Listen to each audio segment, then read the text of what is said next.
It's showtime. What's up, good people, and welcome to the Frank Harris Show, the biggest, the best, and the baddest show on earth.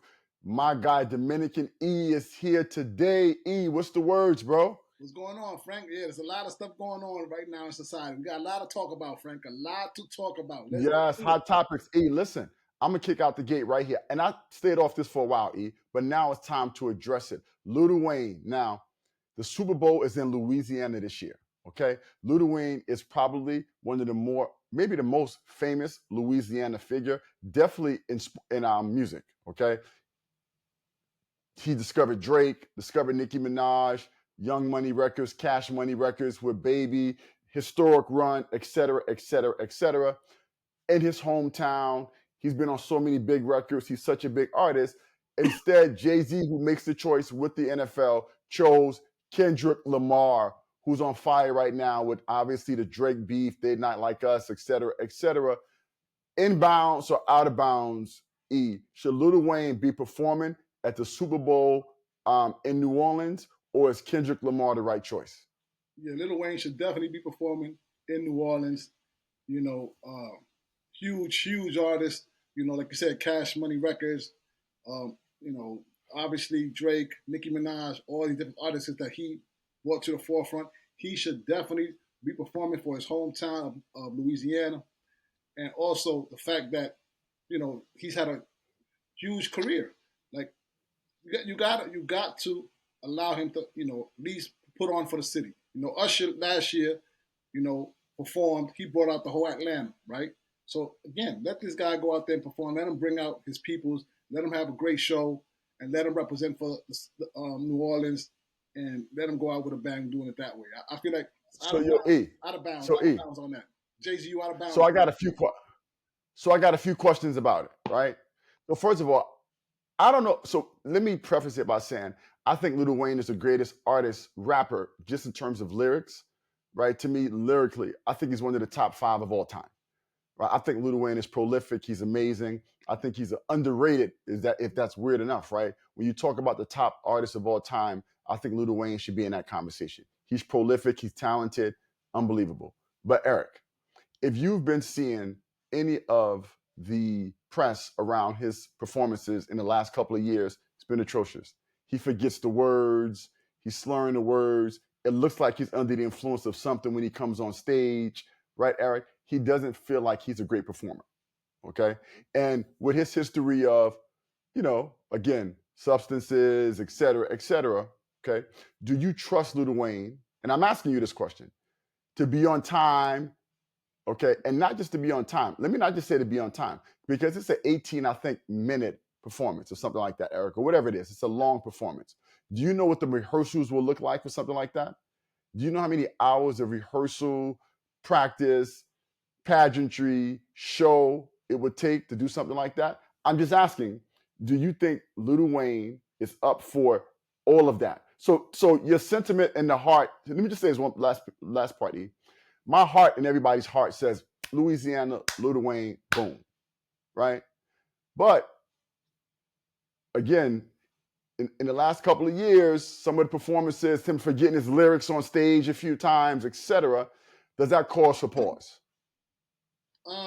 It has. You have to be a little bit concerned about that. Yes, of course. But what I'm saying is Right. this: with the fact that it's being in his hometown and him showing out for his hometown, I would think he'll be the consummate professional to be on time to take the rehearsals, seriously, get everything intact, get it down packed, the showmanship and all that stuff. I think just the pressure of him being back home on a huge stage at the Super Bowl, I think he'll have one of his best performances ever because of the impact and the pressure of being back home in New Orleans. I think he'll have a phenomenal performance if he was to take seriously and the pressure of New Orleans, on his back. Okay. So I have a question. Okay. So that we're guessing, right? But we have enough empirical information to see that he had some struggles. Okay. If you are the NFL, okay, can you take that risk? That there's a chance, because that's one of the biggest moments of the NFL season. Is that fair enough? Oh yeah, huge. Okay. Can you take it? Because if you, and by the way, this is a very, very complicated issue because outside of the performances or lack of performance, right? If we want to call it that, um, we have another dynamic that we have to talk about here, Eric, which is content. When you talk about some of the artists, I mean, some of the people, the previous people that have done it, right? And I guess, 50 Cent did it with Dre, etc. When you look at Wayne's catalog, which is extensive, right? We're extensive. We love Wayne. A lot of amazing features. Like, is he saying "lick, lick me like a lollipop"? Is that what we're doing during Super Bowl halftime? I mean, what records you performing? And "Lollipop" is a big record, right? But like, when you talk about Usher, when you talk about some of the people that have done it, Bruno Mars, Usher, Beyonce, you know, Dre brought out a lot of people, right? Yeah. Catalog wise, I ask you, Lil Wayne primary songs, are you concerned about the content for the Super Bowl? Nah, I think he has enough songs that is appealing to the masses.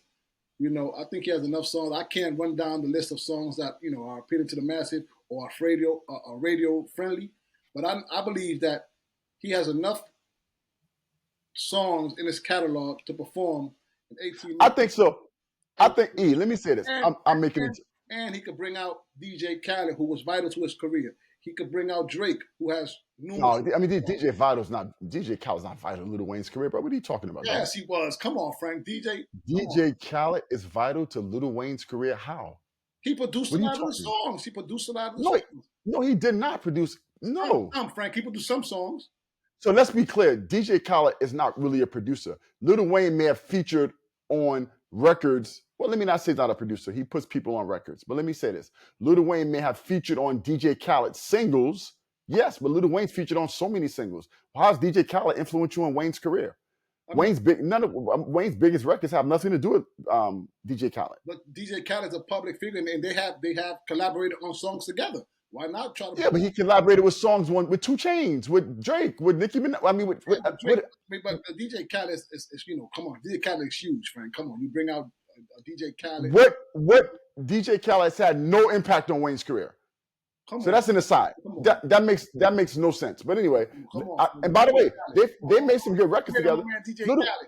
Come on, Frank. Come on. But let me say this. I tend to think that there's enough catalog there, kind of, right?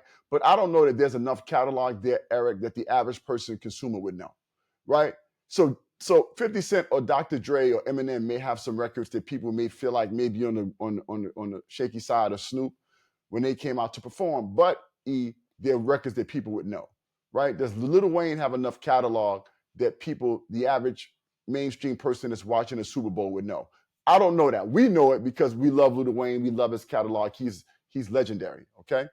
And then, so I think he has enough catalog, Eric, but not enough mainstream catalog. I'll put it that way, all right? And then lastly, Eric, there may be some personal elements to it, okay? Where, remember, Lil Wayne was going to sign with Jay-Z when he was out of his Cash Money deal. Yes. Allegedly, the way the story goes, he was signing with Jay-Z. Jay-Z called Baby as a courtesy because they were very friendly and said, "I'm about to sign Wayne." Next thing you know, he said he got a cease and desist. And then they had beef on a record when Jay-Z says something like, "All you got is baby money. You got little baby money." So, referring to Baby and Lil Wayne. And then Lil Wayne came back and said, "Yeah, you're talking about baby money, but I'll kidnap your girl. Money, talking about Beyonce allegedly. Yeah. Allegedly, let me be clear. So there's a back and forth there. So there's some personal history there. So do you think that plays a part, right, in Jay-Z making a choice, or do you think he's being objective here? Jay-Z could be a little petty. He could be a little petty. I think that plays a role in him not selecting Lil Wayne because Jay-Z could be a little petty. He is a little petty. Okay, so lastly, let's leave it here. Okay. It's not like they went to like right now, Kendrick Lamar is the hottest artist in music. Okay. So you can't go wrong there, right? Like, I mean, he's having as big a moment as we've seen in music in a lot of years. Maybe the biggest music moment, arguably ever, right, for a rapper. So Kendrick Lamar seemingly is a good choice, right? You feel like it's probably going to be a bit more reliable. Is assumption. And like you say, I agree, Wayne would have probably been prompt, etc. But we do have some history there that's not in the best, that doesn't shed the best light on him, per se. Kendrick, you get a level of professionalism, etc. Right? So it's a safer choice, probably, Okay. and he's the number one guy in the game right now.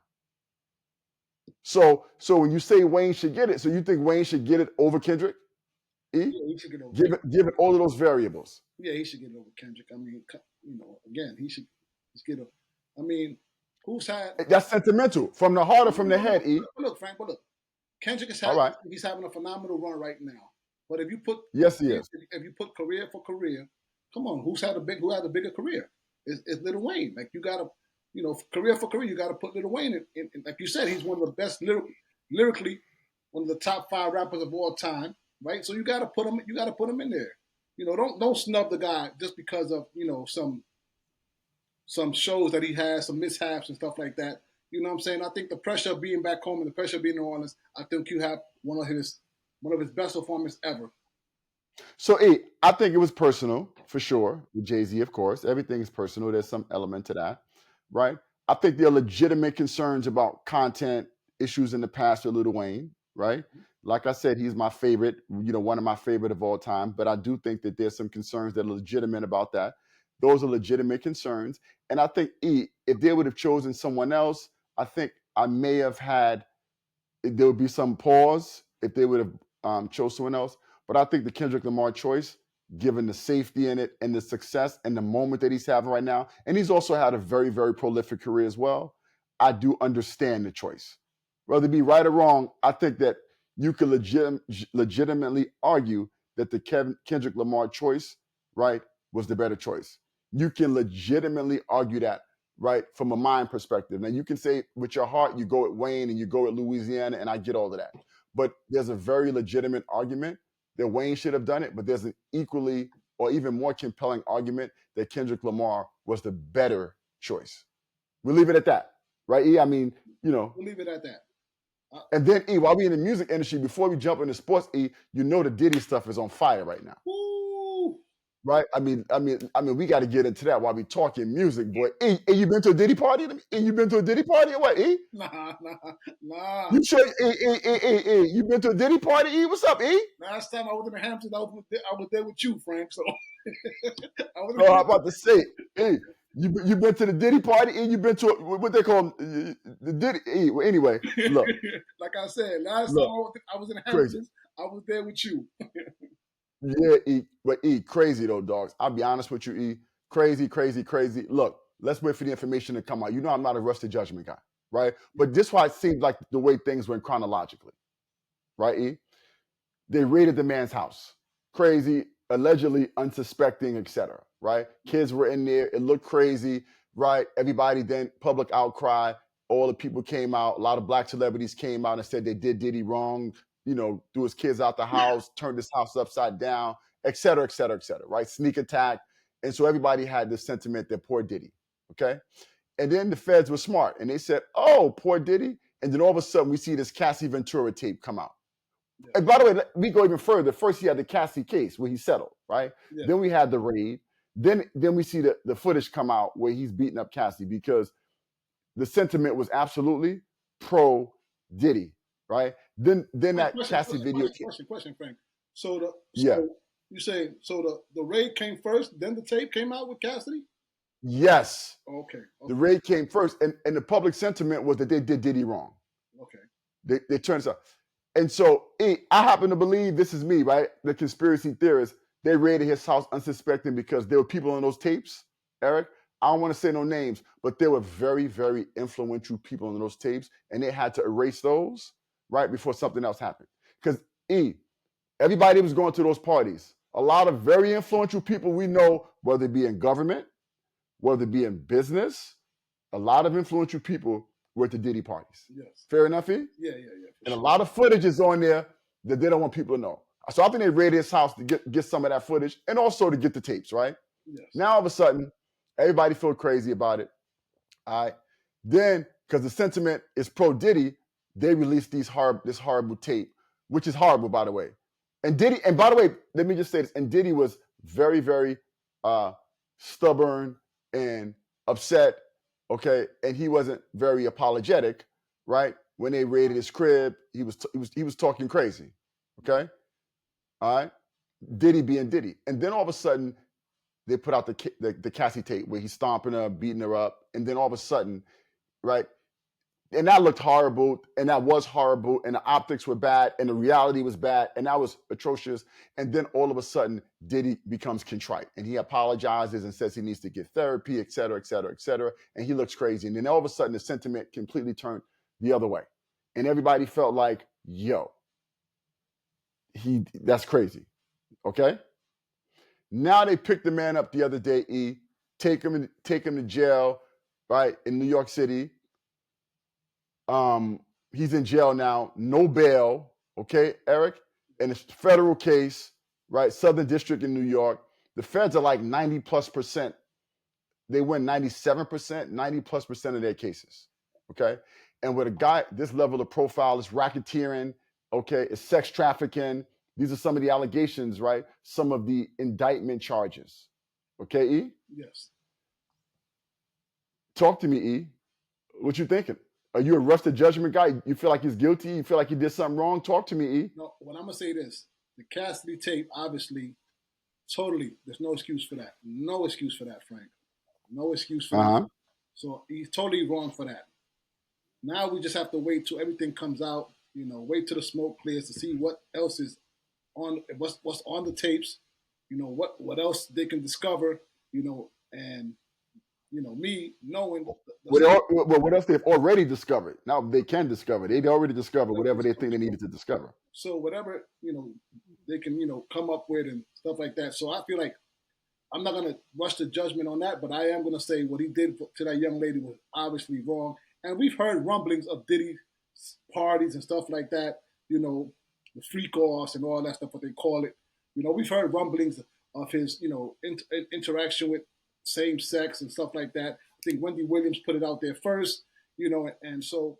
Well, hold on. The same sex thing, but I don't know what that means. If that's his choice, that's his choice. What's the rumbling? I'm just saying the rumblings of. Well, that's his choice. And all that stuff. Yeah, that's his choice. But hold on. But let's be clear. Rumblings, like you got illegality in terms of preference in life choices. I don't know what that rumbling means. If he does like people of the same sex, that's his choice. So there's nothing illegal about that. No, nothing. Right. So when you're talking about illegality, right? When they're talking about sex trafficking, when they're talking about those types of things, now you're talking about a different realm. We've heard people come out and say, drugs is involved. Spiking. Putting stuff in champagne bottles. So I got to ask a question. When you say drugs involved, this is a question. With drugs involved, it's a question. So if you spike somebody's champagne and they don't know about it, that's a crime. Oh, that's definitely a crime. Yes, for sure. I have a question though. If you have a party, okay, and they got a bowl of ecstasy over here, they got this drug, if that was the case, right? You got drugs in different places, right? And everybody's taking them, access-wise. Yes. Right? Diddy and his people taking them, the females taking them, boom, boom, boom, boom, boom, right? And then there's a something happens, right? People sleep together. The woman wakes up the next day and says, I wasn't in my proper mind state, etc. Right? They're always taking drugs. The men and the women are taking drugs, right? Is that, Eric, considered criminal? Wow, there's a lot of stuff you have to unpack there, Frank. Is it considered criminal if the woman made the choice to take the drugs and then having sex with somebody? I don't think there's anything criminal about that. But again, as long as she didn't say no, right? So if a woman says no, at any point, if a woman says no, that means no, you stop. But if both of them are incapacitated and drunk. But the woman is not in the right state of mind. We can also take that from, a legal. Okay, fair. The woman is not. But is the man in the right state of mind? But why does the man have a different level of responsibility? Because the man's probably not in the right state of mind either. Fair enough? Yeah, they both high. Right. So therefore, why? So I don't know what that is. What's the feeling like? But I just know that, So should the man have a different level of responsibility? The woman could say she's not in the right state of mind. She was. But should the man have a different level of responsibility because he's not in the right state of mind either? So should a different standard? I'm asking, should a different standard be placed upon them? Like for instance, two people are drunk. It happens on college campuses all the time.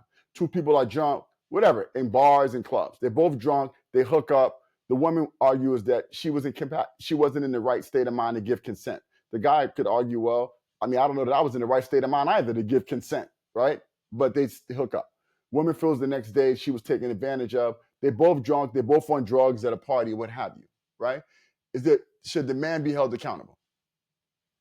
Again, man, this is tricky, Frank, because by law, no, the man should, neither of them, the man should not be held accountable. They're both under the influence of drugs. But because the laws favor the woman, they're gonna favor the woman. So the woman is gonna be held to the standard of like she was under the influence and the man was wrong for taking advantage of her.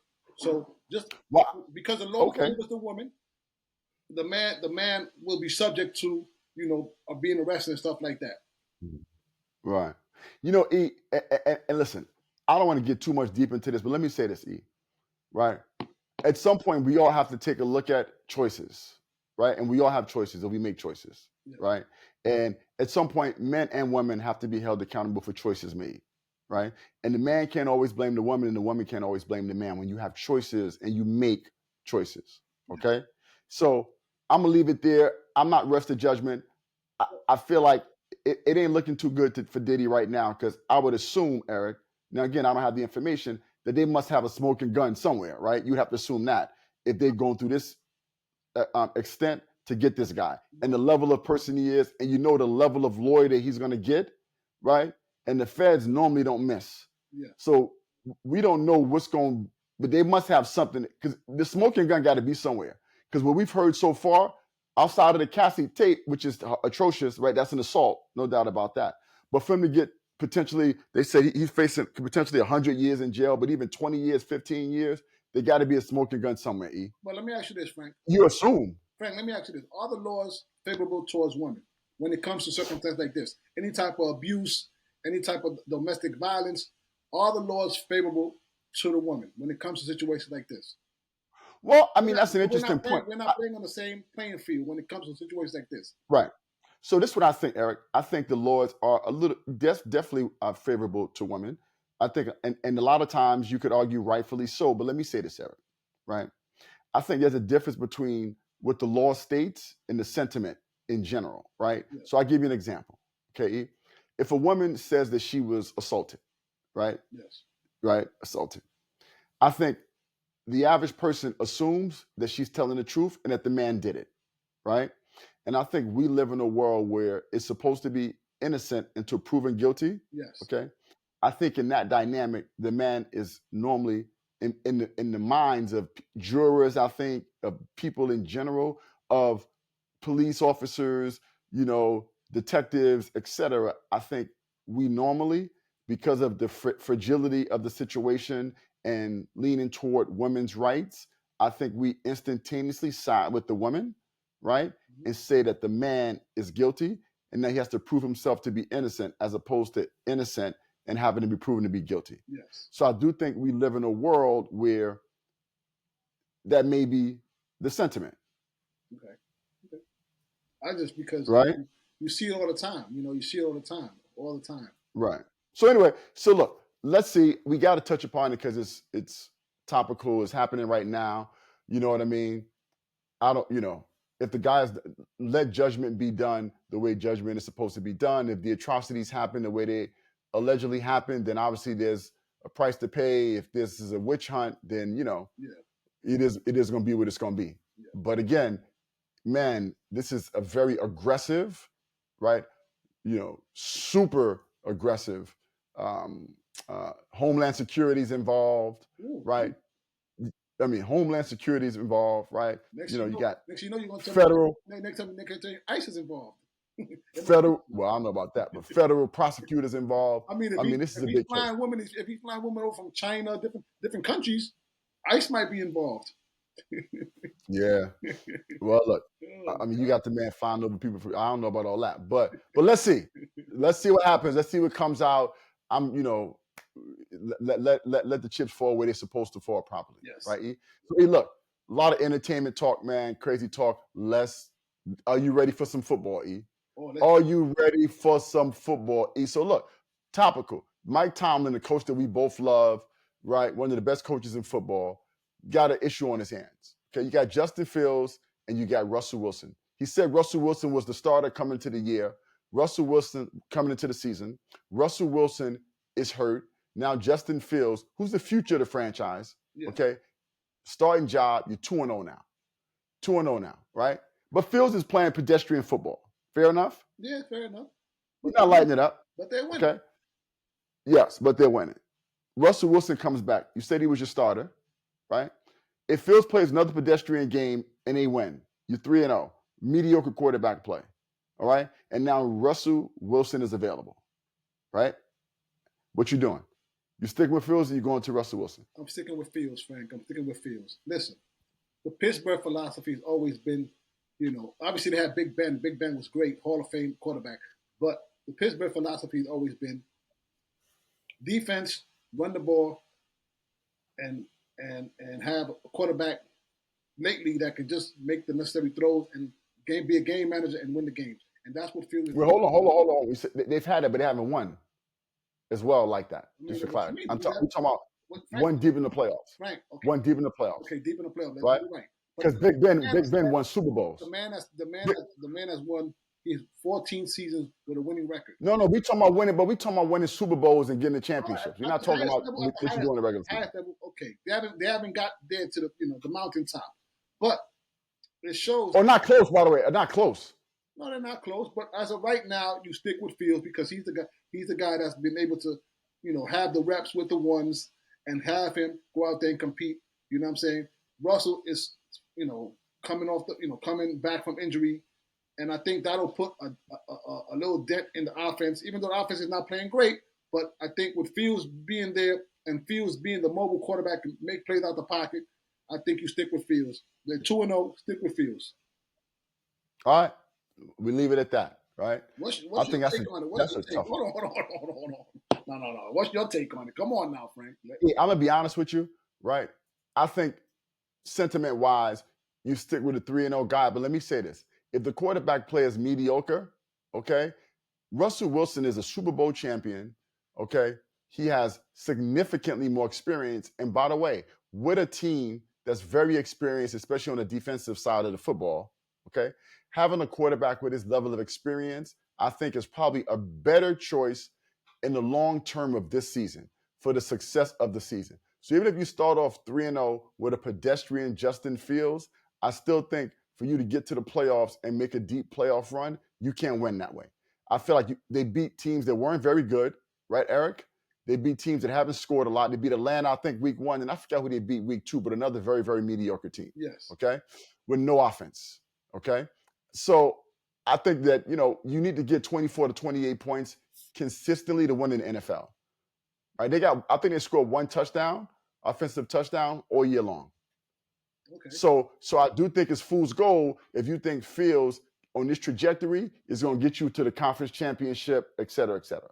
And I think Wilson, though, has that. It's your future. Why not implement him? Now he's already starting. Why not just keep him? He's your future, right? But future doesn't mean he's ready for now. Because you know what? We plan in the present. When you talk about Russian guys, he may be your future, but we plan in the present. And I need guys that can get me to a championship today, not 2 years from now. But Frank, as Russell Wilson has proven that he can take you to a championship, and back in the days when he was very good with Seattle, he has. But the last couple of years, he's been horrible. Well, first of all, Denver's look at Denver now. No, and by the way, and let me say, forget about Denver. And he wasn't horrible. And he wasn't.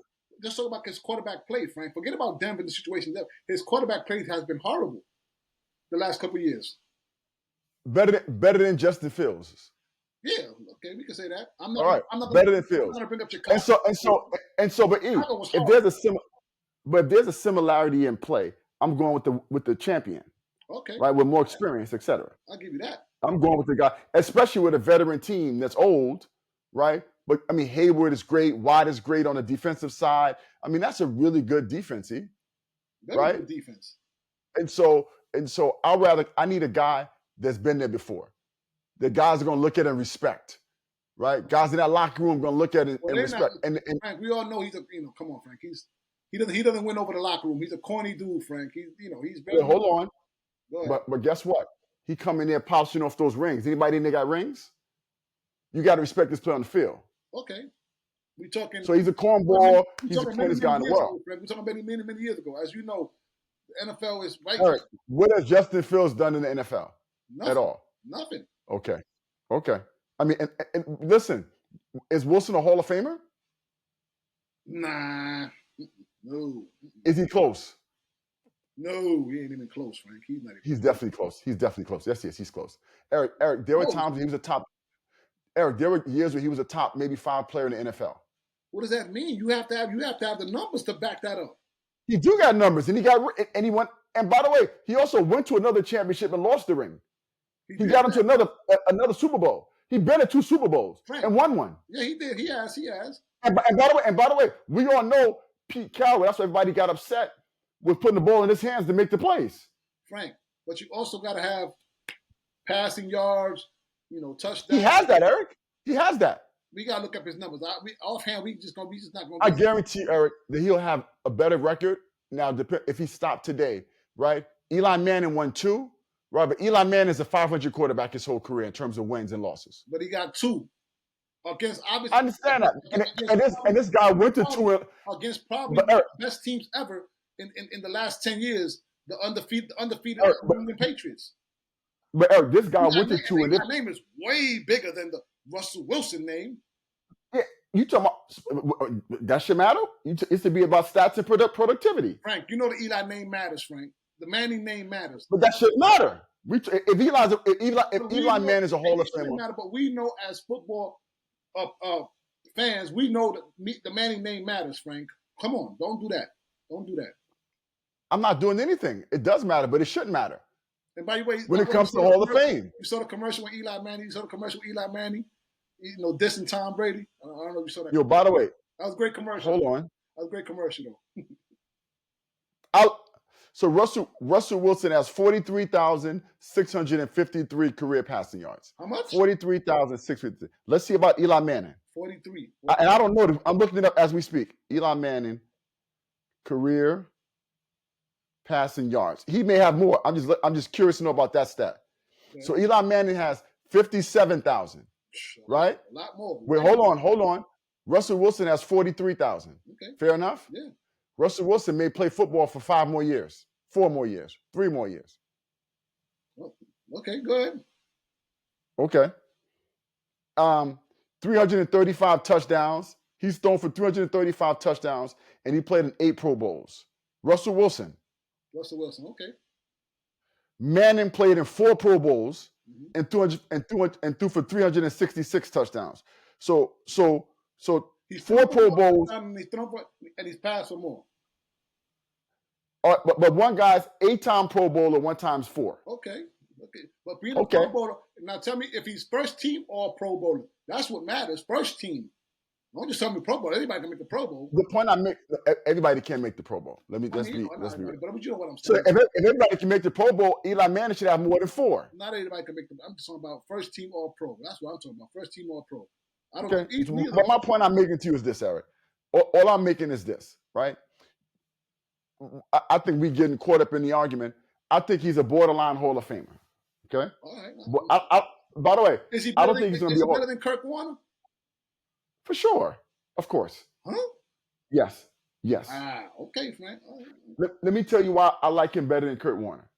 Well, I don't want to say for sure, because Kurt Warner had a few seasons that were some of the best seasons in the history of football. Right? I'm saying. So Kurt Warner, I'll take that back. But he had a little bit, but he had a little bit more sustainability in terms of his time of success. Kurt Warner had like a 5 or 6 year wonder that was unbelievable. Okay. Russell's had a little bit more of a longevity of success. Is that fair? Yeah, I can say that. Yeah. But Kurt Warner's a better player. And listen, everybody says Russell Wilson. That team was led by the Legion of Boom. The defensive of Seattle was phenomenal. That's fair. Come on, like a lot of that was a great defense. Now that was a great defense. We get a twisted. Yeah, Russell Wilson was great, but that team was led by the Legion of Boom or whatever, Legion of Doom, whatever they would call themselves. That they were phenomenal. Listen, I'm not arguing how good that defense was, right? So they got a Hall of Fame guys on that side, right? Richard Sherman is a very good cornerback. I forgot the safety's name. That was a the kid that went to Virginia Tech. Was it Cam, whatever his name Oh was? yeah. He was Tough. tough. Yeah, Wagner. Very, very Wagner was phenomenal. Wagner, yep, linebacker. I was about to say very good linebackers. Yes, but Wilson was very good, Eric, those years. Although, 8-time Pro Bowler. Let's not forget the that. defensive linemen that they little bugged out. They brothers.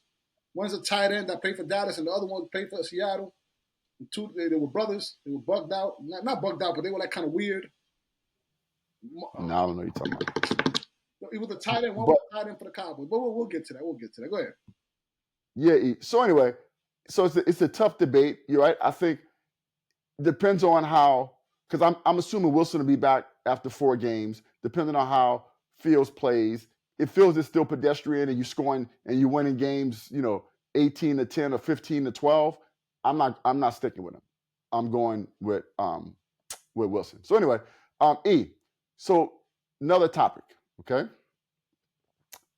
So it's a little early, and the Kansas City Chiefs are not off to an auspicious start. They won 2 games, Eric, but sloppy. Yeah. And Travis Kelce, okay, is very pedestrian and mediocre so far. Now it's early, Yeah. Okay? And Patrick Mahomes, who I think is the second best player in the NFL behind, no, I'm joking. He's the guy, right? He's you can argue. I like my favorite player, as you know, is Lamar Jackson. He's the face, Frank. He's the face. He's the face of But the Patrick Mahomes is the face of the NFL. And he's having a very mediocre year as well, right? And so now you wonder, and we can speak about this in general. When all of a sudden these players, Eric, their nose is not in the playbook all year long, like it used to be, and they become celebrities, okay? We saw Travis Kelce with Taylor Swift at her tour, concerts, on stage with her. You know what I mean? He was having a great summer, okay? That's his off season. And so things with Mahomes. Him and his wife was front row, whether it was soccer, whether it was race car driving. They were at the U.S. Open. They were at every event, okay? They became the 2 socialite couples of the year, okay? When Mahomes was a notorious guy that just was in the books all the time, right? Yes. In the books, training at the practice facility in the summer, eating, sleeping, breathing football, Eric. Inbounds or out of bounds if you are criticizing those guys for having summers that were a little different than their summers normally would be, and not prioritizing, you would argue, football as much. I would say those guys on high demands. They're 2 public figures. Obviously, Mahomes being the face of the NFL. Those guys got to be able to enjoy themselves, be able to, enjoy some of the fruits of their labor. You know what I'm saying? Those guys won back-to-back and Super Bowls. Like, let these guys enjoy themselves. You know what I'm saying? When it's time to work, it's time to work. I'm not saying, they're taking time off and not studying the playbook or spending so much time in the facility, in the quarterback rooms and stuff like that.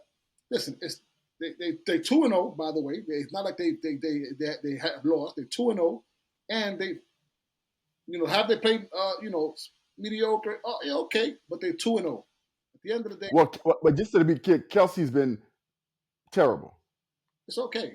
What I'm saying is, okay, let these guys enjoy their off time. Let these guys go out and have, their time to enjoy themselves with, obviously, Mahomes with his wife and Kelce with his girlfriend and Taylor Swift. Enjoy themselves. As we know, football is a very rigorous sport, and these guys need to, take a load off their back and relax a little bit. When it's time to work, it's time to work. I'm pretty sure Mahomes will be right back in the conversation for MVP. I don't know, E. They don't look good. Let me say this, E. I do think they party too much, and I think it's going to affect them, and I think it's going to cost them the Super Bowl. I do feel that way. I do shout out Travis Kelce, by the way. He got with Taylor Swift, and all of a sudden him and his brother sold their podcast for $100 million, I believe. So shout out to them getting that big bag, boy. Taylor Swift is a boy. Everything she touched turned to gold, boy. Everything she touched turned to green, boy. Yeah. Woo! Taylor Swift she's a machine, boy. All of a sudden he started dating Taylor Swift, and they sell a podcast for $100 million. Yeah. That's why his brother was dancing the other day in Philadelphia. They showed his brother dancing before the Philadelphia Eagle game, which your boy Saquon Barkley dropped the ball and should have won the game. But anyway, man, $100 million, E. That $100 million, boy, Taylor Swift is something special. So guess what, E? He on the tail end of his career. I got a question for you, Frank. Go ahead, finish up. I got a question for you. Let me say this. He's on the tail end of his career, okay? If dating Taylor Swift, okay, is going to adversely impact his football a little bit, and they don't win another championship, but he get $100 million for his podcast and Life After Football, right? And you go marry Taylor Swift and you get the Swifties, right? Oh well. That's where I'm going, Frank. Oh well. That's where I'm going. I'm going to ask this question, Frank. Are you Oh well. Are you a Swiftie or are you a Beehive? Which one are you? I'm neither one of them, bro. Come on, bro. I'm not no Swiftie or no Beehive, bro. Are you a Beehive or are you a Swiftie? Slow down, bro. What are you? Nah, bro. I'm old school, but I don't listen to all that. Come on, man. I'm not a Swiftie or the Beehive. I'm not neither one. Shout out to both of them. Both great artists. Beyonce, legendary. Taylor Swift, legendary. Taylor Swift is the biggest in the game right now. What she's been able to accomplish is great. It is what it is. You understand what I'm saying? I know she's still a lot of urban music elements when she's doing her thing, but that's been happening for years. But shout out to Taylor Swift. She's doing her thing. Frank, so I can't hate. Frank, I can't hate. I can congratulate. Frank, you come off to me as a Swiftie, so you a Swiftie to me. But nah, you come off as a Swiftie. I remember one time before we was about to do the podcast and we turned it on and you was listening to what the Taylor Swift #1 record that was out that moment. You was dancing around. You was dancing around in the room. Oh man, nah, bro. Frank, you a Swiftie? It's okay, Frank. You tripping, dog? Hey, yo, E. So E, yes. 2 more topics. Yes. 2 more topics. All right. So one, I want to talk about this. Micah Parsons, okay, came out after the Dallas Cowboys loss. Okay. And he pretty much questioned the team, called out the team. He said the things that he had to say, and he implied that everybody doesn't want it hard, guys are not focused, etc. Okay. And so it's ironic, Eric, because in the summertime, I don't know if you remember, but Malik Hooker, one of his teammates, was saying, maybe it wasn't even the summer, maybe it was last season. And he was saying how Micah Parsons, I think it was during the season, actually. Yeah, during the season, that Micah Parsons was doing a podcast right in the middle of the season, and he wasn't focused. And then he felt, remember, Micah Parsons then said, the guy has a locker right next to me. He should have come to me and said something about it and not go public with it. Yeah. Remember, Micah Parsons said that, right? And so it's ironic now that the Cowboys played decent game 1, game 2 to get blown out. The defense, the vaunted defense didn't play well. And now Micah Parsons wants to call out people himself now. Listen. Fair or foul, E? That's fair. Inbounds or out of bounds? That's fair. That's definitely inbounds. Listen. Okay. Football is a very emotional sport. And if you can call your teammates out for in the locker room, I mean, he should have not made it publicly, but call your teammates out. But no. But he made it publicly. So we're saying fair foul when he did it publicly. He didn't call him out in the locker room. And by the way, when Malik, I think his name was Malik Hooker, called him out, Eric, he said that you should have did it internally. He did it publicly. Micah Parsons did it publicly. Sometimes that can get the guys together more when you blast them publicly. Like, listen, we all got to be held accountable here. And I think, is it wrong for him, blasting them publicly? Yes, but I think sometimes, football being such an emotional sport, sometimes you just blur things out, whether wrong or right. But I think what he did was correct by questioning these guys' effort, questioning these guys' work ethic publicly. That's where it gets tricky. But that's what we're asking. If he did it behind closed doors, I hear you. Yeah, he shouldn't have ousted them out publicly. That's wrong. Michael Parsons, wrong for that. If you would have kept it in house within the locker room, yeah, I would agree with you on that one. But because you did it publicly, you're wrong for that. So yeah, definitely. So out of bounds. Okay. Yes. So E. Yeah. All right. So lastly, E. We doing our lastly, we're doing our out of bounds, inbounds. Vice President of the Commanders. Okay. Yes. So a reporter, Eric, VP for the Commanders, the reporter, okay, befriended him on a dating app, Hinge, okay, and then after befriending him, went on 2 dates with him, secretly recorded their conversations. And in those conversations, he had disparaging things to say about how the NBA, well, he talked about the NFL in particular, and he said something like the NFL, and I'm paraphrasing, it's a lot of white religious men who don't like gay people. There are a lot of low-income blacks who don't like gay people. He spoke about how he don't think Goodell the commissioner was homophobic or racist, but he definitely thought Jerry Jones didn't like gay people or black people. He talked about the NBA, the NFL, I keep saying the NFL initiatives in diversity and inclusion, and said it was only about the bottom line. The NFL only cares about money. They don't care about diversity and inclusion. So all of these types of inflammatory statements, Eric, and she recorded him, and initially they placed him on leave, and then they fired him, Eric. Yeah. Foul affair, inbounds or out of bounds. Should he have lost his job in this dynamic? Wow. Yeah, in this dynamic, the lady is wrong for recording him secretly. She's out of bounds from that aspect. You know, you want to date. No, but should he have kept his job? What happened? He lost his job, right? And his name is Rael, Rael, and his last name is Enteen, Enteen, right? So that's how the name is pronounced. But anyway, he lost his job. So the question is, should the commanders have fired him, or should he have been able to keep his job because of how this information came about? He should have been able to keep his job. I think he should have been able to keep his job because how the information came out. You know, first of all, the lady was wrong for doing that. That's number one. And listen, we all know in NFL, people have stated stuff, you know, that could be, very alarming and stuff like that.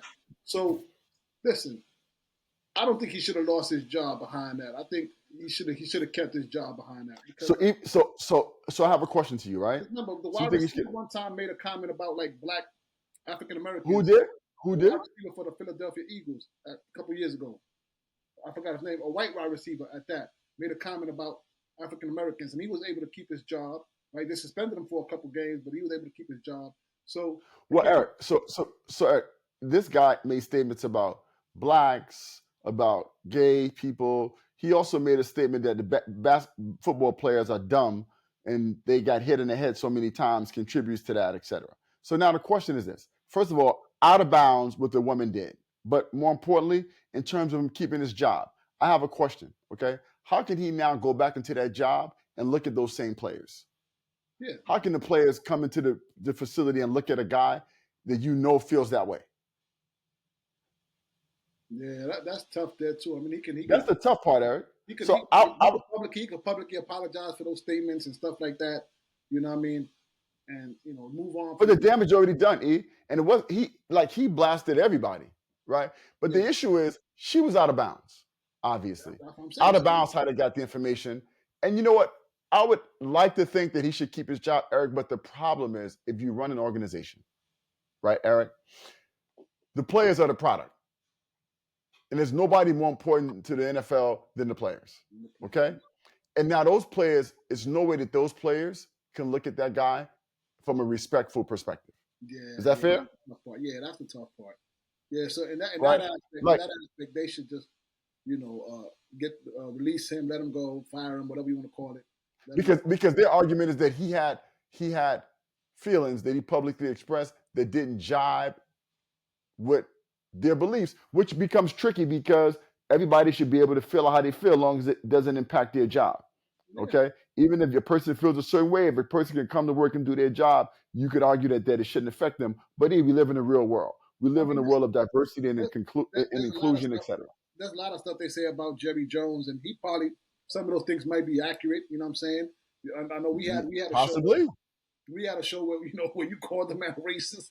You know what I mean? So possibly. So there's a lot of stuff that internally Jerry Jones might feel that way, but publicly he cannot express that publicly. There you go. So, that's the issue, Eric. Yeah. The issue is a person can have their beliefs, whatever those beliefs are, right? About homosexuality or whatever your beliefs are, right? But when you start to publicly spew hate, publicly say things like that, that's when it becomes problematic. And again, Eric, at the end of the day, okay, the people that you work for, okay, can't come to work every day now, look you in the eyes and respect you as a person that you work with. Because at the end of the day, players are still employees in a sense. Yeah. You know what I mean? Yeah. And so how can you go shoulder to shoulder and work with a guy in an organization that you know feels that way? Yeah. So anyway. Well, man, let me ask you this. But what about when the Texans owner made that comment about, oh, we can't let the inmates run the asylum and stuff like that? Borderline racist comment. I mean, shouldn't he be held accountable as well for making those type of statements? Well, I mean, but I don't know that it's racist to a degree because white people could have been included in that as well. When you talk about people taking a knee, we know what the tone was, but we know what the tone was. But white players could have taken a knee as well. That's number one. Okay. And now the difference in that scenario is this, Eric. Okay. As a team owner, right, your comments, and you should be held to a higher standard, okay? But your comments have to reach a high level, Eric, for you to have to lose your team, right? Like Sterling did with the Clippers when he lost his team. Yes. He lost his job when Sterling made those super inflammatory remarks. Yeah, Sterling lost. Now, we know what the Texans guy meant, and we understand the undertone, et cetera, but I don't think it was as extreme as these other two examples, Sterling as well as this VP for the Commanders. So I do believe that sometimes guys say things out of bounds and you can get away with it and you can apologize or not apologize. But I think in this dynamic, the things that this guy said crossed that line. Yes. Yeah. And he had to lose his job. You know what I mean? Yeah, definitely. So, yeah. Definitely out of bounds. Definitely out of bounds. The woman was out of bounds. Woman was out of bounds.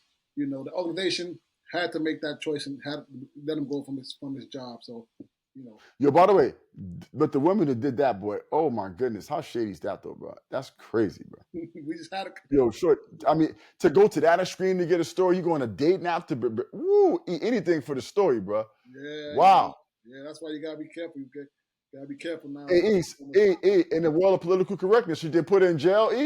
She used her good looks and her sexuality to get some information. Yeah. Is that against the law? Yeah, I'm just joking. Out of jail, but she should get fined. She should get fined for something. She should get fined.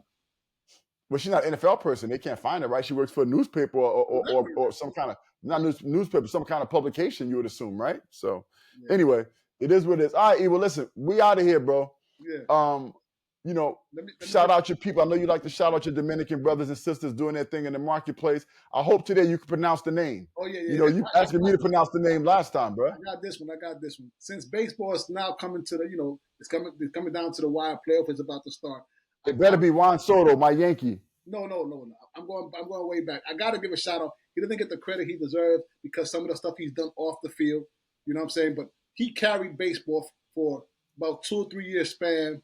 And I got to go with Sammy Sosa. I knew that's what he was going to say. I got to go with Sammy Sosa. You know. Now, Eric, hold on. The white Sammy Sosa or the black Sammy Sosa? I'm going black Sammy Sosa. I'm going black Sammy Sosa. I'm going black. What Sammy Sosa you talking about, bro?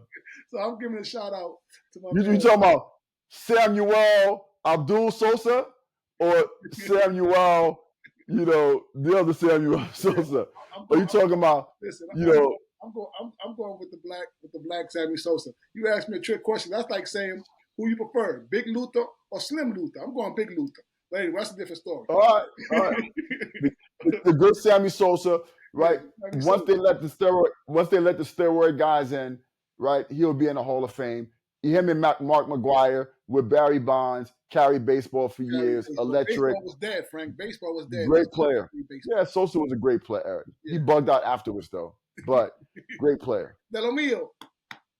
Shout out Soto, though, with my Yankees, baby. We got in the playoffs yesterday by winning the game against the Mariners. Yankees in the playoffs. Soto, my guy. But anyway, Sosa's a great player. Yeah. All right, well, listen, man. Always real, buddy. See you soon, man. All right, later. I'm out. All right. All right.